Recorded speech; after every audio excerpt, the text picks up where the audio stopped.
Hello, London. Thank you. So today we're going to talk about Orion. All right.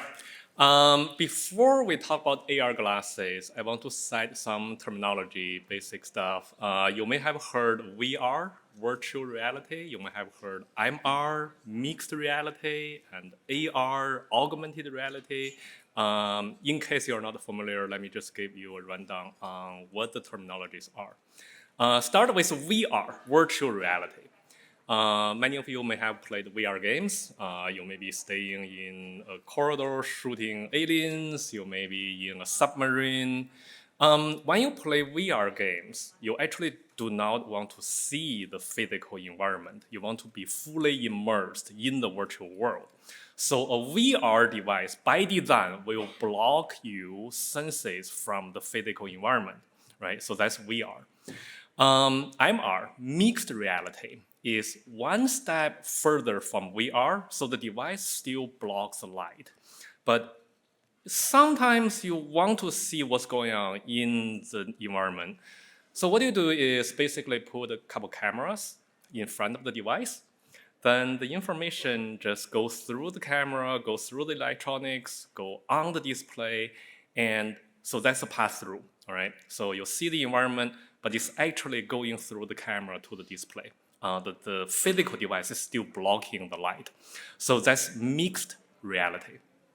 And AR, augmented reality, is something completely different. We're talking about glasses. You actually see your physical environment without any electronics. The lenses are transparent. And you put augments on the display as well. So imagine you have a physical wall in your room. You can put a virtual TV there, right? Or you have a physical sofa and you put a virtual pad on the sofa. So that's augmented reality. That's what we're talking about here today. So before we dive into the technical details, I want to introduce the product. I'm not a product manager, I'm an engineer. So I figured we introduce the best product manager in Meta to talk about the product. Our best product manager is Mark Zuckerberg. So I invited him to London. Well, I sent the invitation. He had other plans, so he rejected the invitation. No matter, I caught him on video. So even though he's not here, he will do the product introduction for us. So let me play this video.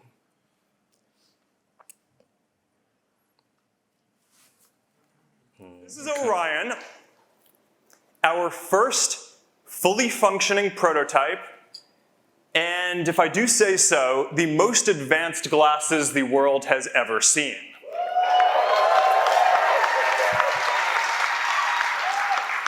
Now, about a decade ago, I started putting together a team of the best people in the world to build these glasses.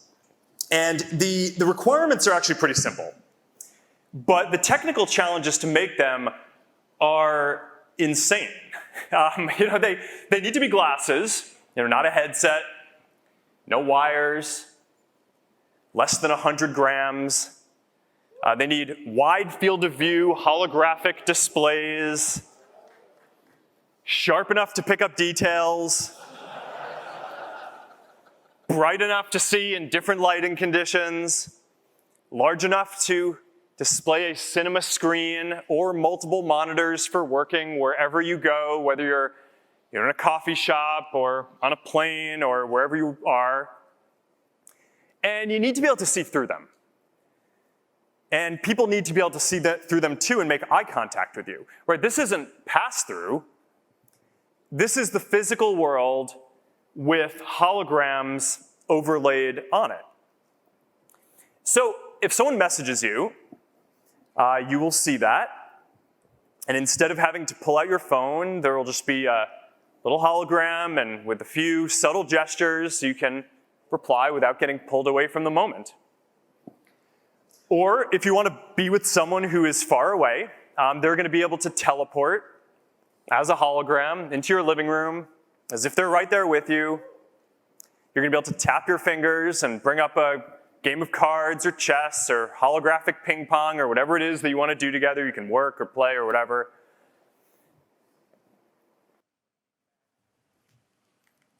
All right, enough suck. So that's the product. It's quite amazing. Everyone tried the product, is really amazed by the experience. So a lot of you may have this question, well, what about Quest? Or maybe even what about Apple Vision Pro? I actually put the image of Apple Vision Pro here, then I thought maybe I'll get into trouble with copyright. So I took it out and put the Quest on. So to be clear, I really like Apple Vision Pro. I really like Meta Quest. They're just different products. And because they're different products, they have different goals. They make different design trade-offs. For example, if you look at Apple Vision Pro, the height side is almost 600 grams, okay? You're literally wearing a brick on your head.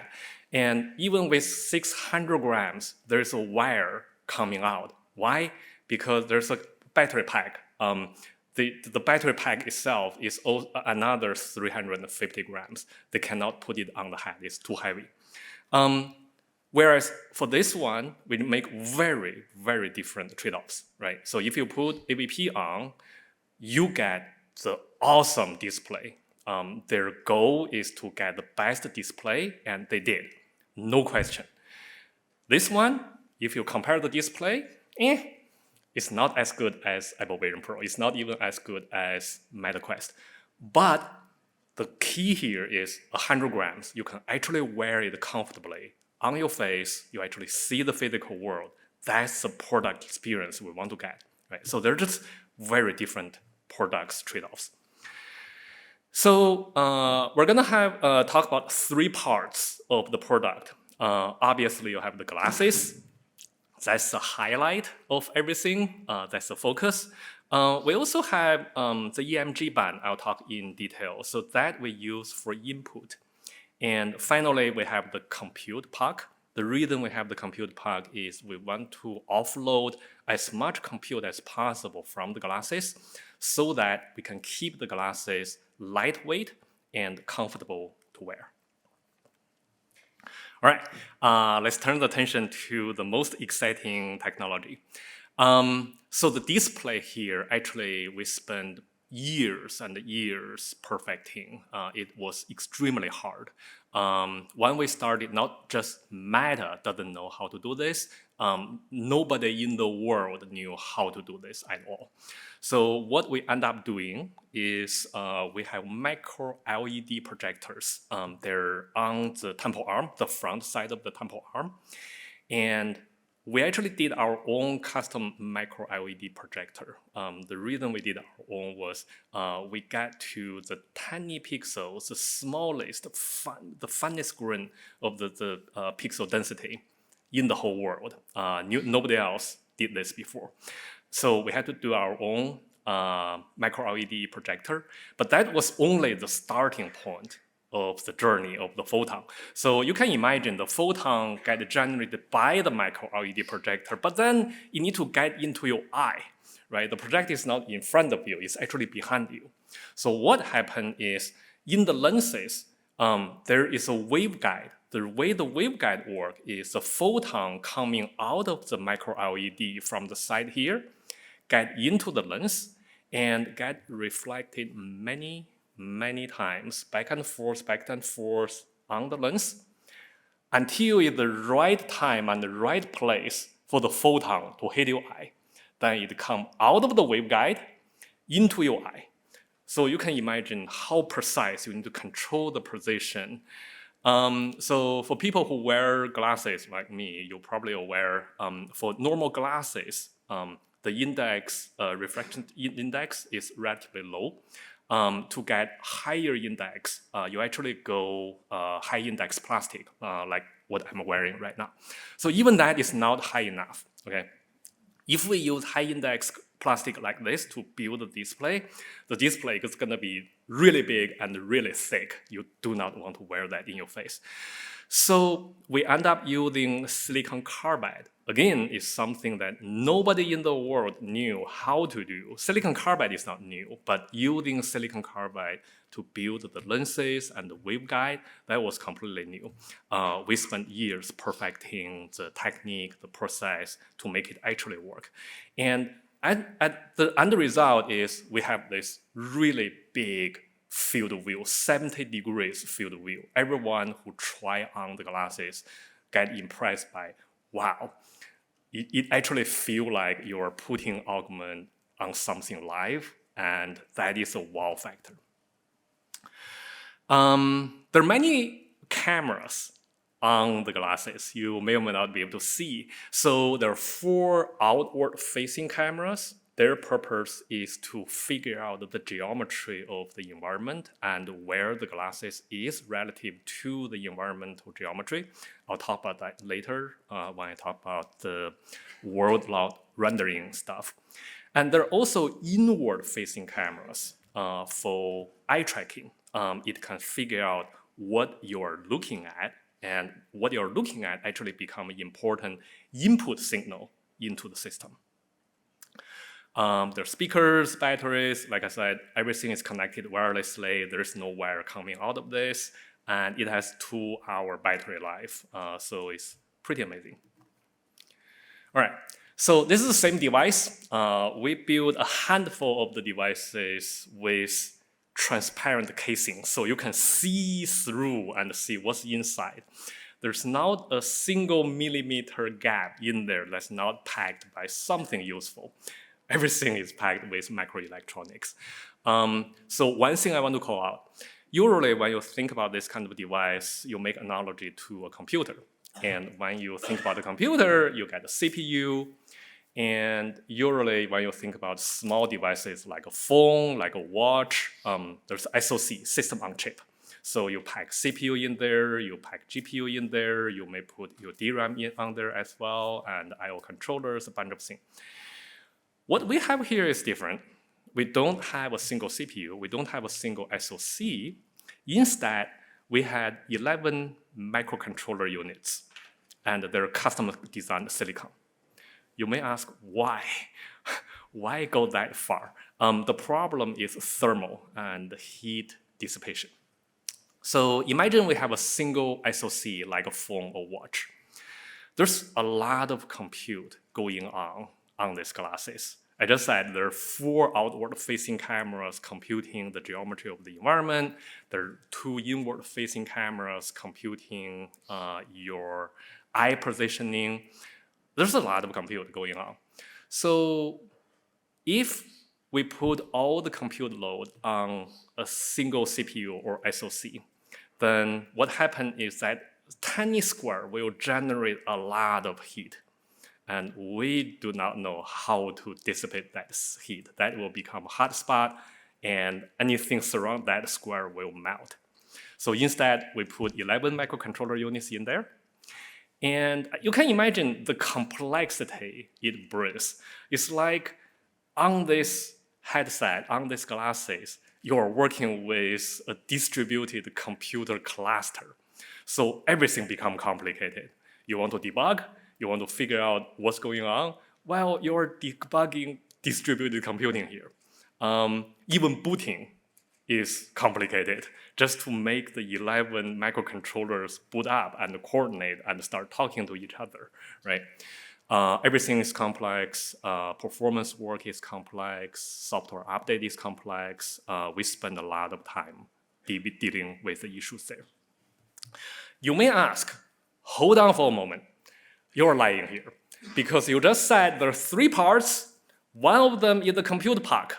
And the whole reason why the compute pack exists is to offload the compute. So why do you have 11 microcontrollers on here? Why don't you just send everything down to the compute pack, let the compute pack do the work? Done, right?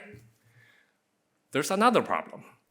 So processing the signals coming from the camera and doing the compute, that is expensive. But it turns out if you want to transmit the data wirelessly to the compute pack, Depending on the workload, it actually might be even more expensive to do the wireless transmission. So pretend for a moment that the compute pack is completely free, okay? There's no battery life concern, there's no heat dissipation concern, nothing. It's completely free. Just to optimize the thermal on the glasses itself, you actually want to minimize the information transmitted from the glasses down to the compute. We did the math. There's no comparison. We have to do the compute on the glasses. If we transmit everything to the compute pack, the wireless transmission will consume so much power. So even with all the compute happening on the glasses, we already minimize the transmission between the two units. It turns out the chipset that does the wireless transmission on the glasses is still the hottest hotspot on the glasses, just to give you intuition what we're talking about here. All right, the next one, the EMG band, surface electromyography. The way electromyography works, or EMG works, is very interesting. Let's say you want to do some hand gesture like this, right? Clicking your index finger with your thumb, like this gesture. Your brain sends the signal, the command, through your nerve system, and it travels to the hand and the arm, and it activates the muscles. The contraction of the muscle actually generates tiny electric signals. If you have sensors that are sensitive enough to pick up the signal, you can reverse engineer and figure out what your hand is trying to do. And I said surface electromyography. The surface part is the keyword here, okay? In order to use the product, we're not inviting you to an operation room where there's a nice doctor cut you up, plant some electrode. We're not doing that. You just wear the band on your arm like a watch, and nothing incisive, nothing protrude into your skin. We just pick up the electro signal from the surface of the skin. That's it. But the electric signal on the skin actually is extremely faint. They're super, super minute. Okay, we're talking about microwatt level electro signal. So we have multiple sensors because we need to pick up signal from the different muscle groups. And the sensors are super, super sensitive. We do amplification. After amplification, we do a lot of signal processing, feed into machine learning model, and the machine learning model will figure out what gesture you're trying to use. Now, there's another challenge here. This is a very small device, just like a watch. So the battery in there is tiny. But we want that tiny battery to last the whole day, 18-hour battery life. So every single milliwatt of battery consumption actually matter here. So it's not that hard to train a model in the data center that work really well. It's really hard to kind of distill the model to run on the band itself at macrowatt power consumption and still be able to do all the machine learning inference and do the classification. So a lot of engineering and science work went into there to make the model small, to make the model power efficient, but still have very high accuracy. This is the last part of the three-part device. This is a compute pack. So it shows three different views of the same device. So in a way, compared with the other two, this is the least sexy, most boring one. It's the standard compute architecture. We just run Android without the display. So you kind of can think of it as an Android phone with no screen. But it's actually the wrong way to look at it. Because if you think about the user experience, this is the brain. You can actually think of the glasses and the band as a peripheral. Everything that matters actually happens right here. All the business logic, all the presentation logic, everything runs on the compute pack. I'll give you a funny anecdote. So a year ago, April 2024, we were still in the heat of doing software development and optimization. When we started, we thought the thermal problem on the glasses will be a major challenge, and we didn't anticipate the thermal on the compute pack to be that bad. But last year, this time, the compute pack was running extremely hot. So when we need to do demos, we actually have to put cold soda can on top to stop it from melting. Okay. And of course, we spent several months doing very serious performance work, reducing memory copies, rethinking the component boundaries and the APIs, doing optimization on scheduling and signaling, all that stuff. A lot of engineering grinding to get the thermal down. Then we can run it in a reasonable temperature. All right. So that was about the device. I want to now change gear to talk about two architectural highlights. So how the three parts work together to build the AR experiences. The first part is world logged rendering. This is very AR specific. Okay. Before we talk about the computing, before we talk about AR glasses, let's first think about how human eye and human brain work. Imagine you're looking at me, right? And then you move your head to the left. Imagine you see when you move your head, me just magically get transported off the stage that way. That's super confusing, super surprising, is disorienting, okay? But the naive way of implementing display on the glasses, that will happen, right? So the naive way is, oh, I just show the image, whatever I need to show on the glasses, I'm done. So if the glasses moves, well, the image moves with the glasses, right? That's called head-locked rendering. But if you do head-lock rendering, then if you move your head, you move your body, whatever content rendered will move with it. And that is very disorienting. So the world lock rendering actually works very differently. You actually make the object, the virtual object, anchored in the physical world.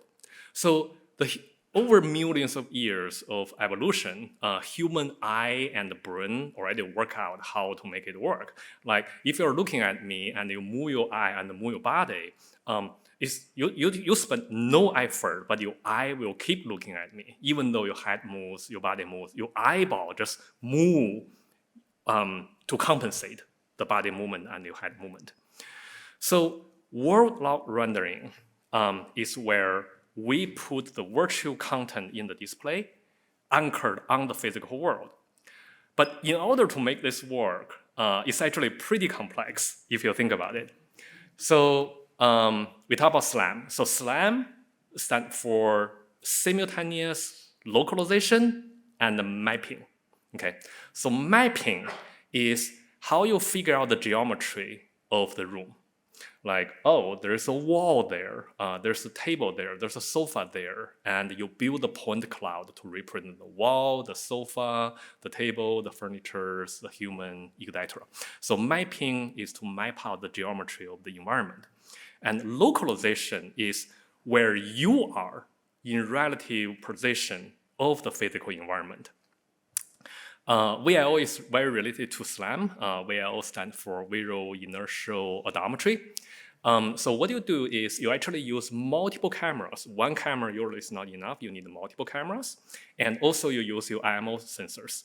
So together, you build VIO, and VIO will, at runtime, real time, figure out where you are in relative to the environment, where your relative angle is, and from that, having that complete information, now you can do world locked rendering. So the way it works is you communicate the relative position of the physical environment down to the compute pack. So compute pack will render the content with the relative positioning in mind, right? So it renders the 3D content and say, okay, So I'm rendering this virtual CAD or that virtual screen, whatever there, but I'm assuming the camera position, the eye position is right here. Then that information gets pushed to the glasses at relatively high frequency, but not high enough. So we actually figured out that in order for the motion to be very smooth, don't get any discomfort when you look at it, we need to recalculate at 90 hertz. That's very high frequency. Remember I just said pushing bits and bytes over the wireless link is expensive. So we actually cannot afford to push that information at 90 hertz. So what we end up doing is we push that information at a lower frequency. It's still relatively high, but not at 90 hertz. Then we do another round of computation.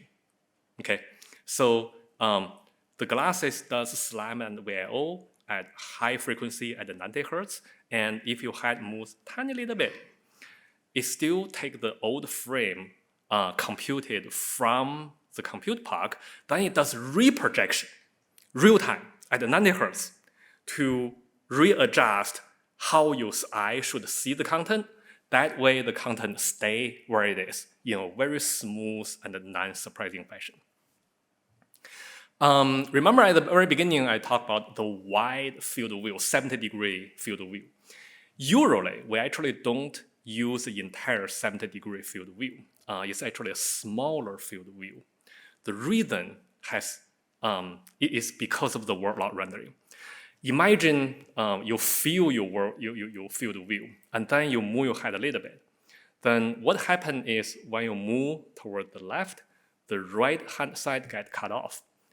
When you move the other direction, the left-hand side gets cut off. So that's actually not a good experience. What you want to do is you want to put your content with some margin on the outside. So when you move, nothing gets cut off. This is also part of the reason you want a really wide field of view. Otherwise, when you move your head or body around, you get very surprising artifacts, and it's not a good experience. Okay, so far I've been talking about display, the visual aspect. I also want to talk about the audio aspect, spatial audio. So imagine someone calls you, you have a video call, and that person staying in some position and is word logged, right? You also want the audio to feel coming from the person. It'll be disorienting if the visual shows the person in that direction and feel like the audio comes from the other direction.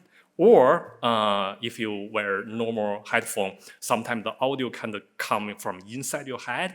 It's actually not a good experience. So the way spatial audio works is we can do the computation and we can do fine adjustment of timing and signal strength between the two ears. And it feels like the audio comes from specific location, specific direction and specific location. And then you can imagine if you have multiple augments placed in the room, they all generate audio, you can actually identify the source of the audio. So spatial audio actually is also something extremely interesting and very, very important if you want the experience to feel natural.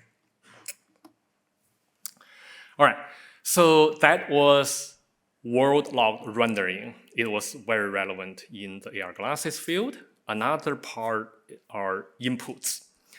So usually when we think about the compute, you think about keyboard, mouse, touch screen, and of course AR glasses, you don't have any of that.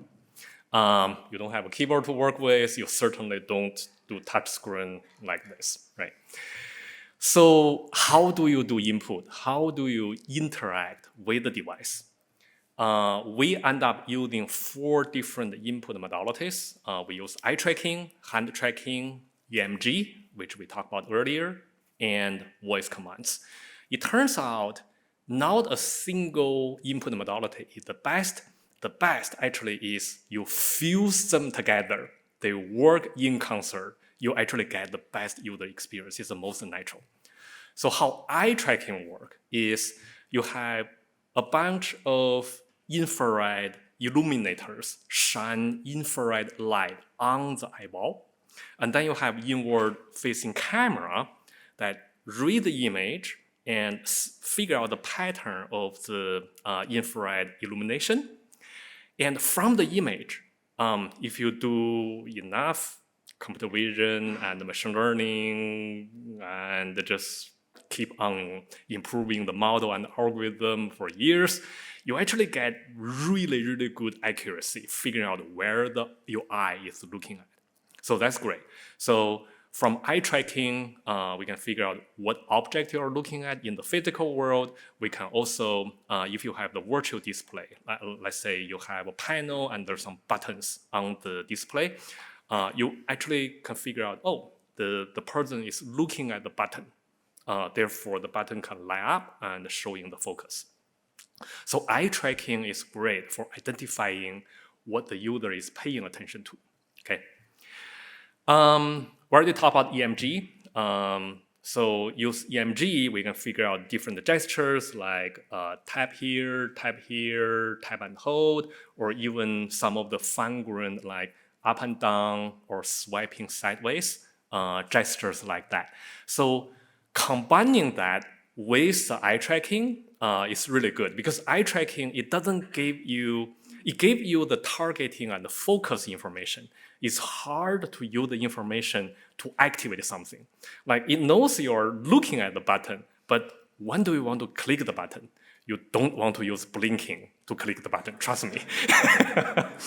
So you use EMG, right? The gesture can trigger the action. And EMG is great because your hand can actually hide behind your bag, in your pocket. It's very discreet. You can do that without your neighbors knowing what you're doing. Another input modality actually is hand tracking. So, like I said, there are 4 outward-facing cameras, remember? They can figure out the geometry of the environment. It turns out those cameras are also pretty good at figuring out where the user's hands are. The finger position, all that stuff. So you may ask, well, you already have EMG, why do you need hand? So hand tracking can give you very accurate positioning, and EMG can give you very accurate muscle movement. So the combination of them is actually very complementary. Now, if you think about eye tracking, hand tracking plus EMG, they're kind of all low bandwidth communication channels. You're probably communicating at number bits per second, whereas voice command, especially with the recent advancement in AI in recent years, voice command can communicate and issue command with arbitrary complexity. So you use hand tracking, eye tracking, and EMG for relatively mechanical interaction and use voice command for open-minded and arbitrary interaction. So all 4 together is how we make the AR glasses interact with the human in a natural way, and that's what we end up doing. All right, where is AR going? This is my personal interpretation. I have a crystal ball at home. I just peek into it and figure out what's going on in the next few years. So my guess is in the next few years, it's a critical time. Different form factor actually will occupy the market.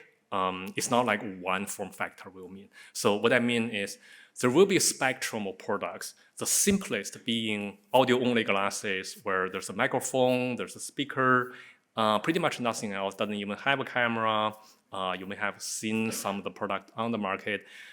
Still, it's useful, right? You can play music, you can interact with AI using voice. It's still useful. And the device is great because such device you can build really low weight. You can reduce the number of grams of the device to the bare minimum, and it's very comfortable to use. And you can get a long battery life because audio doesn't consume battery power that much. From there, you can take a step up. You can add camera. So with the camera, well, you can take photo of the scenery, but also you can interact with AI in good way. For example, when I walk around London, well, there are a lot of historical buildings.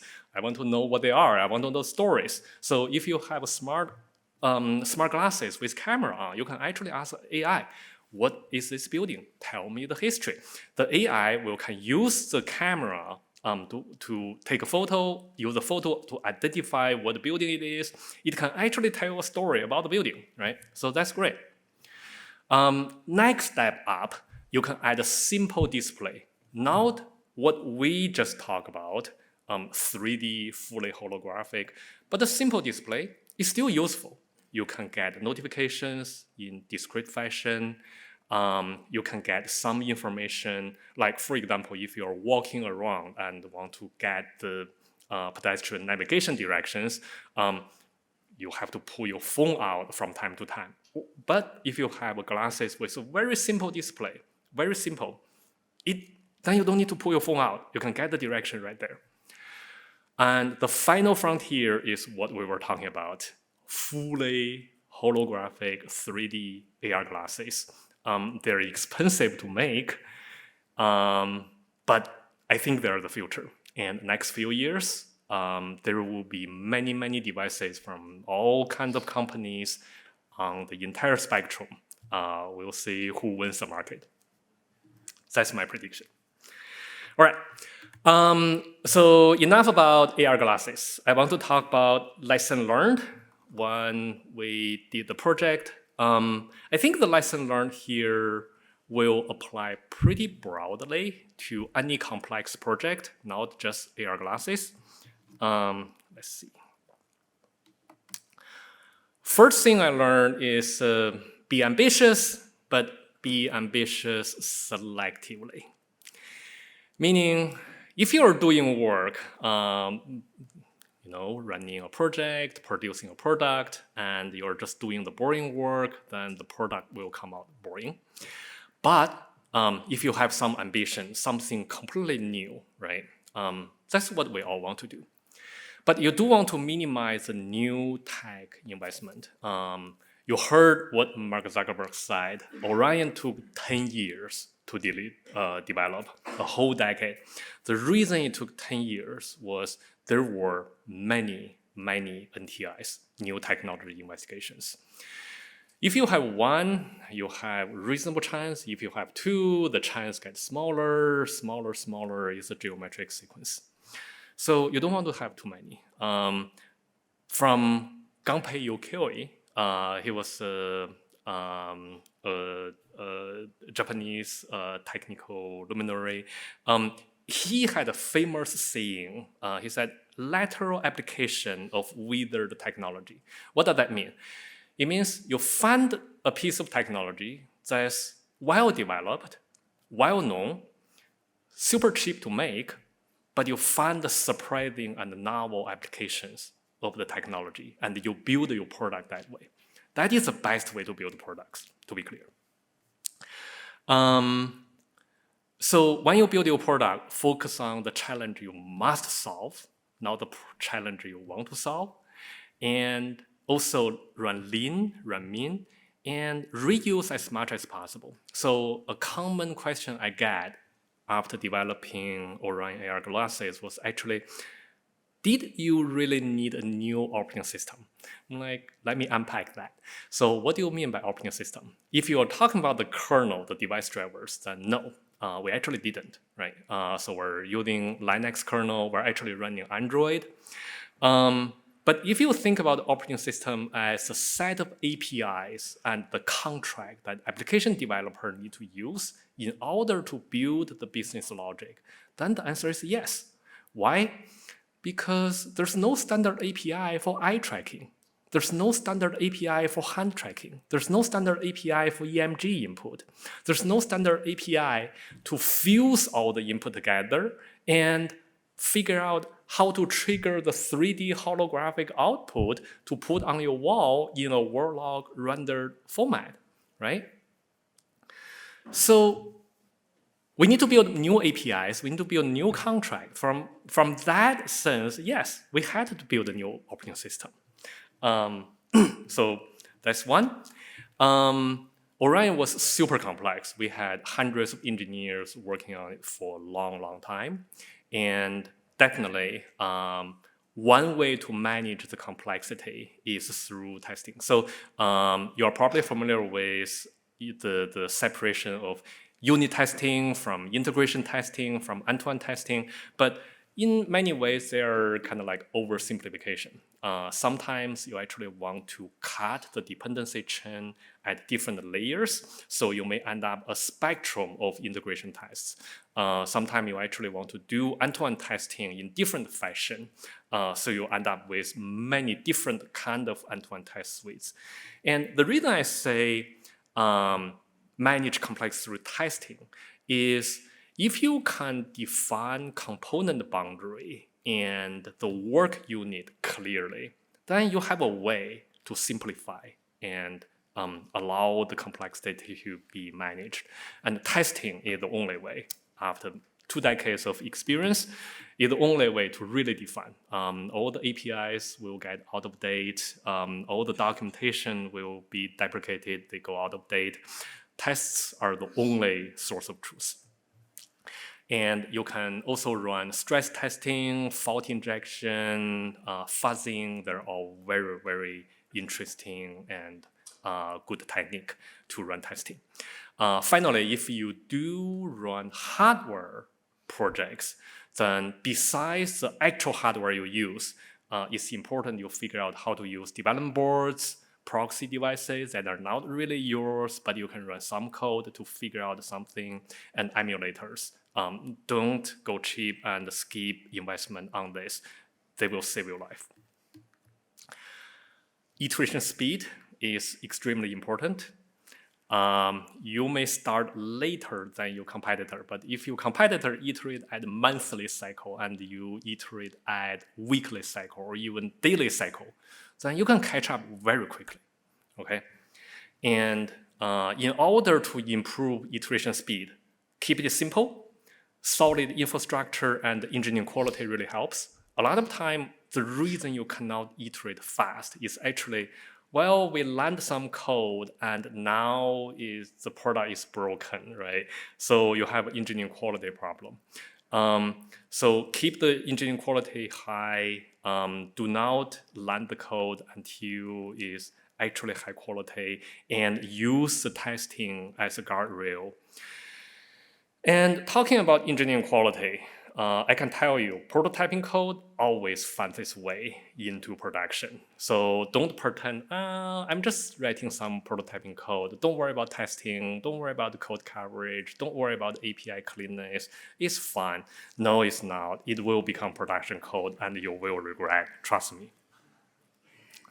And the decision to use more than one code repo or more than one build system is a big deal. Even if at the beginning you don't feel that way, it will always come back and bite you. Language choice really matter.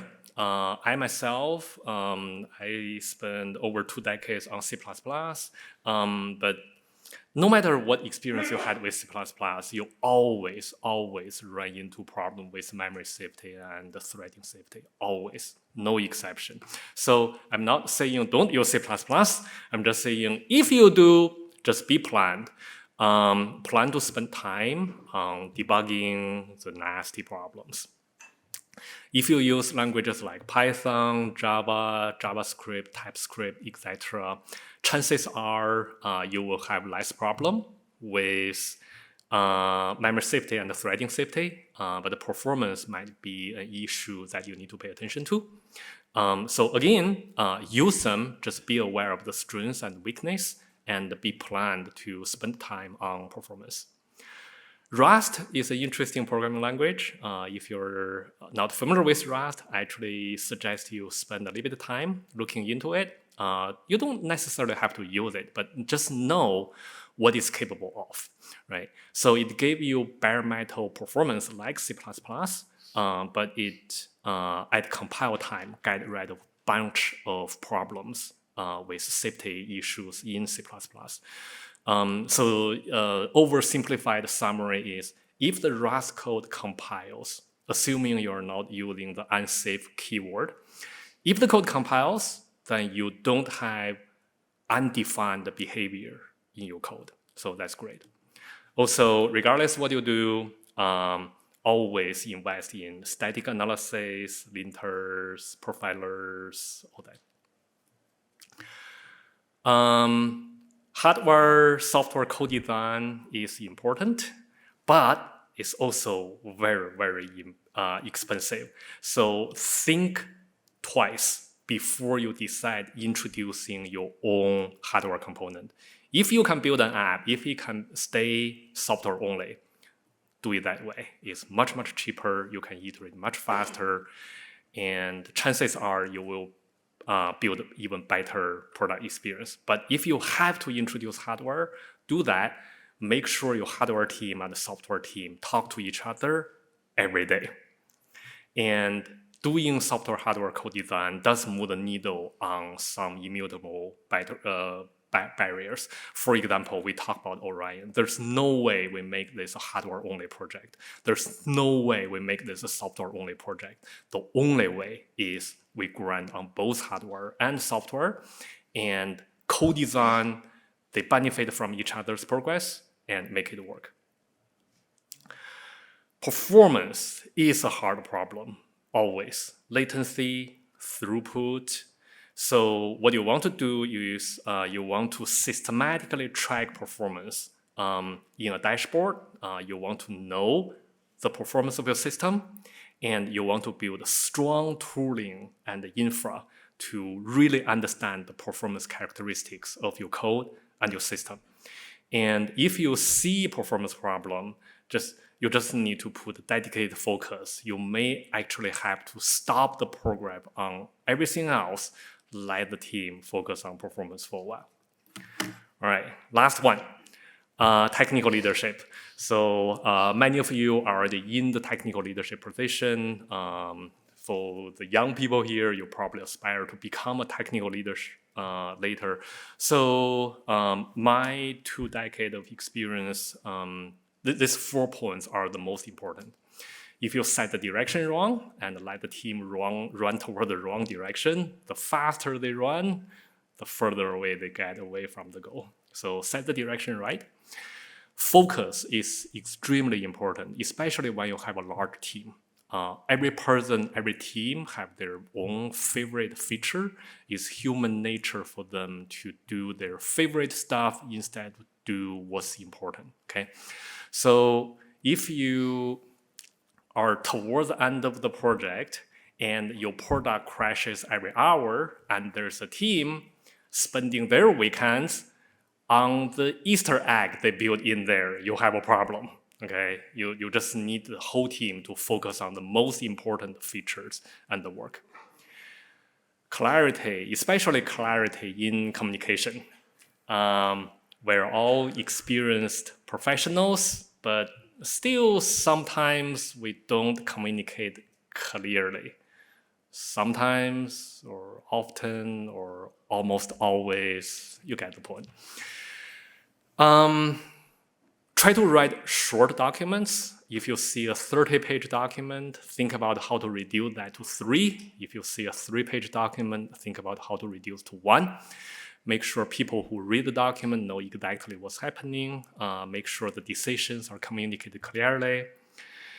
And the last one, willing to make trade-offs. We're always in a fog of war. There's always incomplete information. There are always conflicting priorities.